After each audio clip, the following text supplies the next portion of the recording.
Hello दोस्तों, कैसे हैं आप सभी। उम्मीद करता हूँ आप सब बहुत अच्छे होंगे और मैं तैयारी बहुत अच्छे से कर रहे होंगे। आज के इस वीडियो में एक इम्पोर्टेंट टॉपिक बात करेंगे, एज रिलैक्सेशन के बारे में।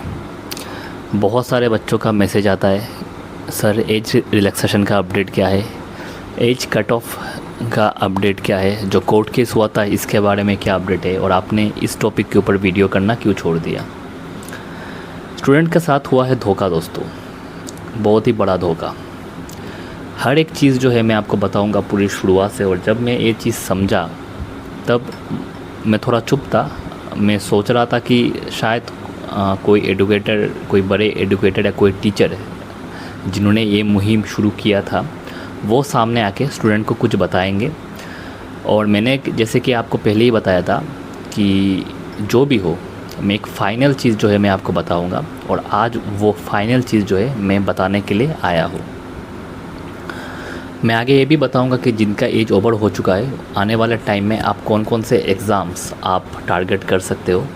तो एक करियर काउंसलिंग सेशन होगा ये, तो ये आप थोड़ा सा एंड तक देख सकते हो। वीडियो थोड़ा सा लंबा होगा आई नो, बट हेल्पफुल रहेगा आपके लिए।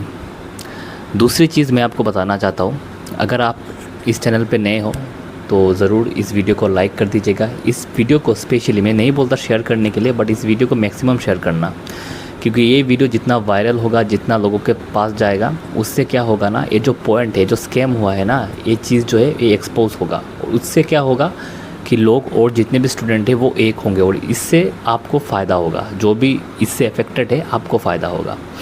दूसरी चीज़ मैं आपको बताना चाहता हूँ, अभी जो है इंडिपेंडेंस ऑफ़र चल रहा है द फ्यूचर बैंकर में। सिर्फ आपको 99 रुपीज़ पे करना है और 1 साल का करंट अफेयर्स आपको मिल जाएगा। बैंक का हो, एसएससी का हो, रेलवे का हो, कोई भी एग्ज़ाम की तैयारी कर रहे हो, सिर्फ ₹99 आपको पे करना है। जिस भी एग्ज़ाम की तैयारी कर रहे हो, इंश्योरेंस भी आता है, और आपको 1 ईयर का वैलिडिटी वाला मार्च 31 2027 में जितने भी एग्ज़ाम्स होगा उस एग्ज़ाम के लिए जो है आपको करंट अफेयर्स प्रोवाइड किया जाएगा। एनरोल करने के लिए आप मेरे व्हाट्सएप नंबर 9365651319 पे व्हाट्सएप कर देना। स्क्रीन पे सारी डिटेल्स ऑलरेडी है। तो चलिए मेन मुद्दे के ऊपर आते हैं। 2025 में जो है नॉर्मली आईबीपीएस जनवरी या फरवरी महीने में आपका आईबीपीएस का कैलेंडर आता है। 2025 में भी आया था। वहाँ पे जो है एज इट इज़ सारी चीज़ें थी। फिर एक मर्जिंग का चीज़ हुआ आरआरबीज़ में, ठीक है। तो उसके बाद जो है आरआरबी का नोटिफिकेशन डिले हो गया। फिर कुछ 2024-25 होगा ना शायद, हाँ 2025 की बात है। फिर जाके क्या हुआ दोस्तों, फिर आपका रिवाइज कैलेंडर आउट हुआ आईबीपीएस का। वहाँ पे जो है जब ये रिवाइज कैलेंडर आया तब स्टूडेंट का जो है पूरा दिमाग ही घूम गया। सब सरप्राइज़ थे। क्यों सरप्राइज़ थे सब? क्योंकि जो आरआरबीज़ का जो एग्ज़ाम है वो जहाँ पे एज कट ऑफ जून का था, जिसका एग्ज़ाम जुलाई अगस्त में होता था, वो सीधा जनवरी फरवरी में चला गया। लोग परेशान थे। किसी पीओ में किसी का भी अगर लास्ट अटेम्प्ट था पीओ का, तो सबसे आसान पीओ क्रैक करना कौन सा है? RRB PO. और सबसे आसान क्लरिकल एग्ज़ाम क्रैक करना कौन सा है? RRB clerk. आरआरबी पीओ एक लौता ऐसा पीओ है जिसमें स्टेट वाइज वैकेंसीज आती है। तो ये बहुत ही बड़ी अपॉर्चुनिटी थी, और इस एज कट ऑफ की वजह से जो है बहुत सारे स्टूडेंट का सिलेक्शन जो एग्ज़ाम देने वाले थे वो सारी चीज़ें जो है वो रुक गया। स्टूडेंट परेशान होके जो है इधर उधर घूमे। फिर 2 बड़े टीचर, मैं इतना बड़ा नाम नहीं लूँगा, बट मैं एक बड़े टीचर का नाम मैं लूँगा। मैं डायरेक्टली नाम मेंशन नहीं करूँगा, आपको पता चल जाएगा कौन थे, ठीक है।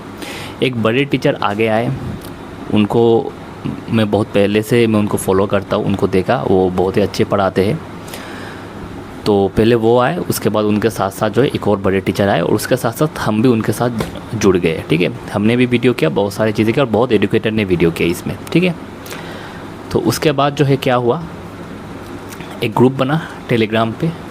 यहाँ पे सारे स्टूडेंट जो है उनको फॉलो करते थे। करीब करीब मान लीजिए 2,500 से 3,000 की, मुझे अभी भी पता है 2,500 से 3,000 के करीब जो है एक टेलीग्राम स्टूडेंट का बेस बना। वहाँ से जो है ये डिसीजन हुआ कि हम केस करेंगे इसके ख़िलाफ़, और केस बहुत ही स्ट्रॉन्ग था दोस्तों। ऐसा नहीं, अगर एक केस अगर कोई और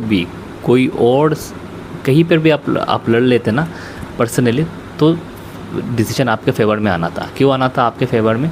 क्योंकि आईबीपीएस ने एक बार कैलेंडर रिलीज़ किया था, रिलीज़ करने के बाद उसको रिवाइज़ किया था।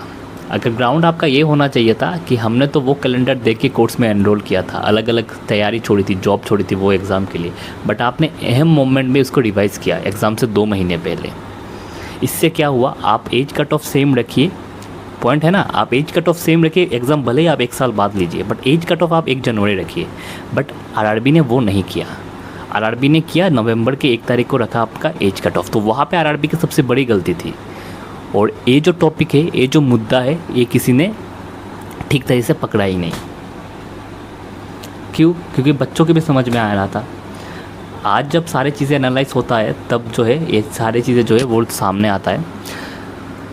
Calcutta high court, Delhi high court, Lucknow high court और पटना हाई कोर्ट, शायद एक और 4 हाई कोर्ट थे, एक और शायद पटना में आपका जो है केस हुआ ऑल टोटल। सबसे पहले कलकत्ता हाई कोर्ट में हुआ। हियरिंग तो दूर के बाद दोस्तों, कलकत्ता हाई कोर्ट में जो है 1 साल तक केस पेंडिंग ही रहा, उसके बाद रिजेक्ट ही हो गया। कलकत्ता हाई कोर्ट इतना सेंसिटिव मामला था, 1 साल ख़त्म ही हो गया। और ऐसा नहीं है कि कोई भी टीचर पर्सनली आपका अपना फ़ंड जो है वो इस केस में लगाया था, ऐसा नहीं है। स्कैम यहाँ पर भी हुआ। यहाँ पे जितने भी आम स्टूडेंट एस्पिरेंट है, मेरे पास मैसेज आता था बाकायदा स्टूडेंट के, वो अपने जेब से 1-1 रुपया, पॉकेट मनी से 1-1 रुपया जो है वो सेव करके जो है इस केस के लिए दिए थे। इतना मोटिवेट किया गया था उनको। वीडियोस है, आप में से बहुत सारे सब्सक्राइबर है, इनकी वीडियो से इतने मोटिवेट किया गया था। और केस जेन्युइन था, जेन्युइन ग्राउंड पे था। एसएससी वाले केस जीत जाते, रेलवे वाले जीत जाते, बट ये नहीं जीत पाते। कलकत्ता हाई कोर्ट में एक सिंगल हियरिंग तक नहीं हुआ। केस हार जाए, ठीक है, कोई इशू नहीं है, केस हार जाए आप, कोई इशू नहीं है, बट एक हियरिंग तो करवा लेते। कलकत्ता में नहीं हुआ, दिल्ली में पहले दिन ही रिजेक्ट हो गया, पटना में भी ऐसा हाल रहा, ठीक है। ये सब 6 महीने के अंदर, ऐसे 6 महीने तक लोगों के साथ कलेक्शन होता गया, स्टूडेंट पैसा देते गए, ठीक है, बहुत सारे पैसा ऐसे देते गए पैसा, और हियरिंग एक भी दिन नहीं हुआ। लखनऊ हाई कोर्ट में आया, उसके बाद लखनऊ हाई कोर्ट में ये बोला गया एक केस तो हम जीतेंगे, पूरा जीतेंगे ऐसे बोला गया, जीतेंगे ये केस। जो भी एजुकेटर थे उन्होंने ऐसा बोला, बकायदा उनका ऐसा वीडियो था, हम तो केस जीतेंगे। वहाँ पे क्या हुआ, बोला गया लॉयर अपना फीस नहीं ले रहा, सिर्फ आपको क्या करना है, थोड़ा डॉक्यूमेंटेशन का जो खर्चा होगा वो देना है, ठीक है, डॉक्यूमेंटेशन का जो खर्चा होगा वो देना है।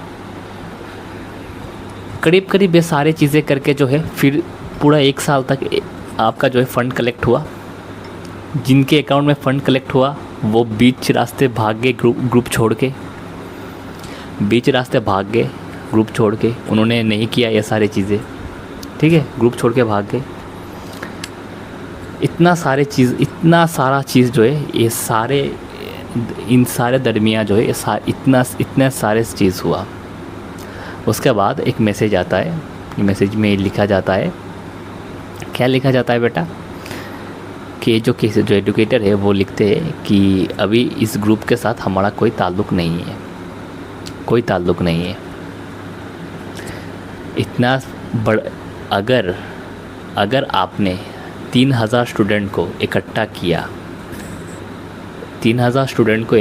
किया आपने, तो आपका एक फ़ाइनल मैसेज का एक रिस्पॉन्सिबिलिटी बनता है कि नहीं ये चीज़ हुआ, आपको आके सारी चीज़ें जो है वो बताना है कि स्टूडेंट आप मूव ऑन हो जाओ।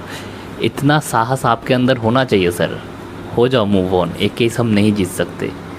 ऐसे फ़ंड रेज करने से उसके बाद क्या हुआ, उनके ग्रुप में क्वेश्चन पर बैन लगाया गया, कोई भी स्टूडेंट क्वेश्चन नहीं कर सकता। ये सारी चीज़ें हुआ, क्वेश्चन नहीं कर सकते, कोई फ़ंड के बारे में नहीं पूछा, कोई पूछता तो उसके ग्रुप से निकाल दिया जाता था। ऐसे बहुत सारे मैसेज आए थे मेरे पास, बहुत सारी चीज़ें मैंने देखा, मैंने सारे जितने भी स्टूडेंट हैं आप लोग खुद देख लेना, ये सारी चीज़ें जो है वहाँ पे हुआ, ठीक है। आज के डेट ऐसा है कि एक केस जो है वे लखनऊ में अभी भी है, बट मुझे नहीं लगता इस केस से कोई रिज़ल्ट आएगा, क्योंकि आपका जो लॉयर है लखनऊ हाई कोर्ट में वो एक ढंग का डेट नहीं ले सकते, और स्टूडेंट अलग अलग ग्रुप बना के जो है लड़ रहे हैं, बाकायदा लड़ रहे हैं कि हमें ट्विटर कैंपेन वो सारी चीज़ें करना चाहिए। तो मैं उन सारे स्टूडेंट को कहता हूँ, देखो ये चीज़ एक्सेप्ट कर लो, स्कैम आपके साथ हो चुका है। आप इस उम्मीद में मत बैठो कि कोई आएगा या कोई चीज़ आएगी आके आपको हेल्प करेगी, ऐसा नहीं है। आप अलग अलग एग्ज़ाम्स की ओर देखो, रेलवे के एग्ज़ाम से जहाँ पे 33 इयर्स तक आप दे सकते हो, अच्छे अच्छे पोस्ट है, नोटिफिकेशन भी आना है, आप वहाँ पे फोकस करो। एक बैंक का नोटिफिकेशन मैं कुछ दिन बाद वीडियो करूँगा, अगर बैंकिंग में जाना है तो एक बैंक का नोटिफिकेशन आ रहा है।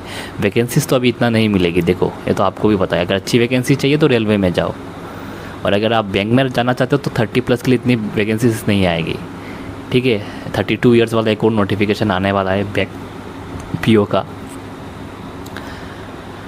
वो आप एक बार ट्राई कर सकते हो, वो आप दे सकते हो, ठीक है। IBPS ने खुद कहा है कि ये जो एज कट ऑफ है ये हम नहीं दे, ये हमारे ऊपर नहीं है, ये DOPT देता है। मिनिस्ट्री ऑफ फिनांस ने भी बहुत सारी चीज़ें बताए, मैंने पहले भी वीडियो में कह रखा है।